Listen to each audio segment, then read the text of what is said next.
everything according to the rules. So you see this huge difference of total freedom and strict rules within one family, and then also having a very different type of ayahuasca being used. So there is no standard ayahuasca ritual. In the shamanic context, it always depends very much on how a shaman does it, him or himself or herself.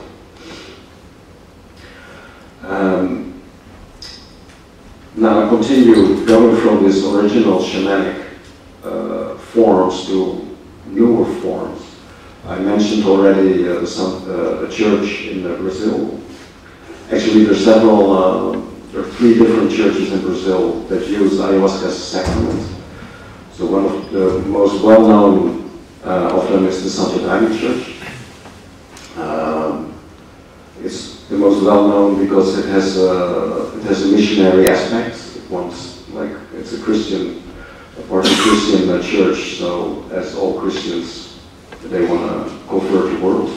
So it's a missionary idea. Everybody is welcome. Everybody can join in the Santo Daime Church.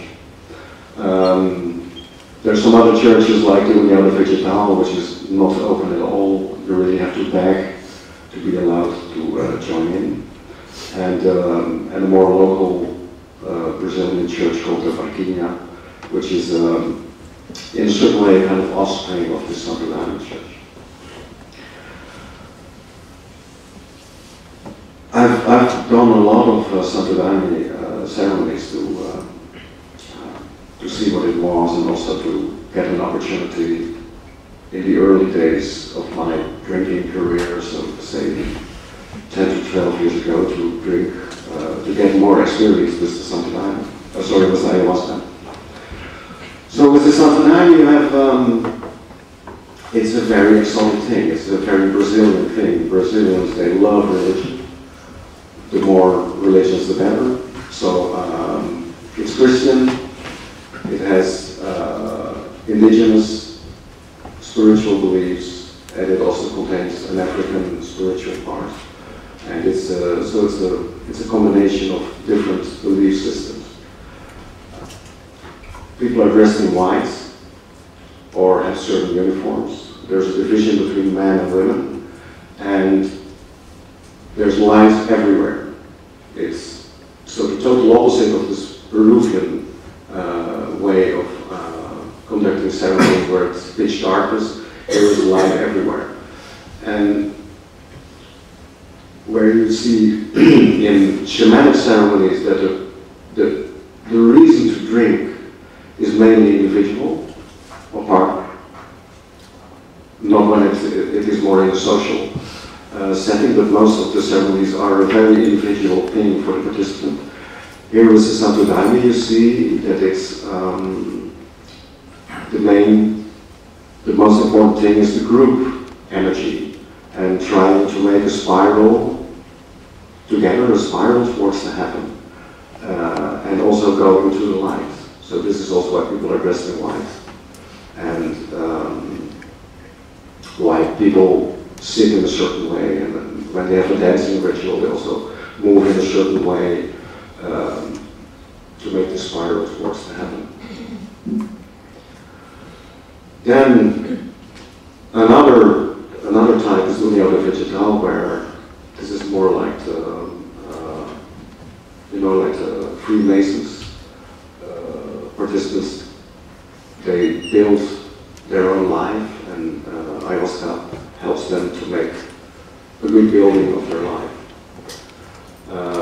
Here, there's a lot of talking, where in the Santo Daime Church there's a lot of singing, and in União Vegetal there's a lot of talking, like there's certain myths, certain stories are being retold, and somebody who is a master in this church has a special talent to, as they say, who bring the stories from the spiritual plane into the ceremony. So when you have this original shamanic types of rituals, and you have this Satodani type of rituals. From these South American ceremonial forms, many different forms of rituals have developed. Nowadays, as I said before, Ayahuasca has become a bit like also like a global commodity.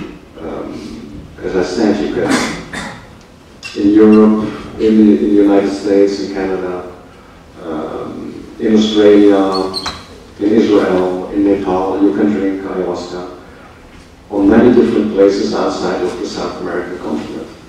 And if you see at how this is done, how the ayahuasca is being drunk in all these other continents, it derives from this original South American forms, whereby you can see that apart from the shamanic, the ceremonies inspired by shamanic ceremonies, you also have a lot of types of ceremonies that derive from this Satodani style, where you will have people being dressed in white, where it's important to go to the light and not take a look at the dark. Yeah, and because it's part of this globalization, it also means that you can also do it yourself at home. Nowadays it's possible to buy your original plants and brew ayahuasca yourself at home. And this is also being done in many different countries. And this is a very bad idea. If you see at how ayahuasca is being used, it's always being used. It's conducted, ceremonies are conducted by a shaman, by somebody who knows very well what he's doing. Or in this church idea where really experienced people take care of people who don't have any experience. I know here in Holland already several accidents have happened because of irresponsible use of ayahuasca. And unfortunately, I'm afraid this will go on, and in the future we will see more accidents happening in combination with ayahuasca. And I see I'm a bit early to finish, but I think I'm through with what I want to say. So I just want to end. I want to end my talk with the really sad story of the son of a famous anthropologist. This is partly organized by an organization of students of anthropology, so I make this connection with anthropology. The most famous anthropologist of Colombia, a man called Arno Adelaars, who did extensive studies to ayahuasca using indigenous groups.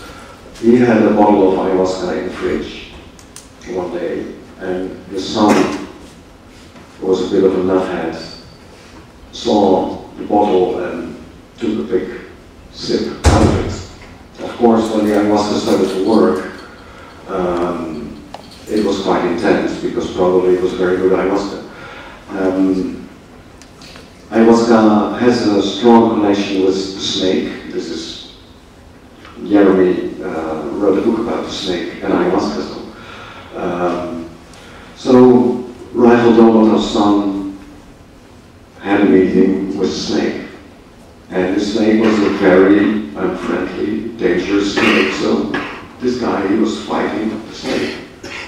And finally, he conquered. He cut off the head of the snake. Only then he found out he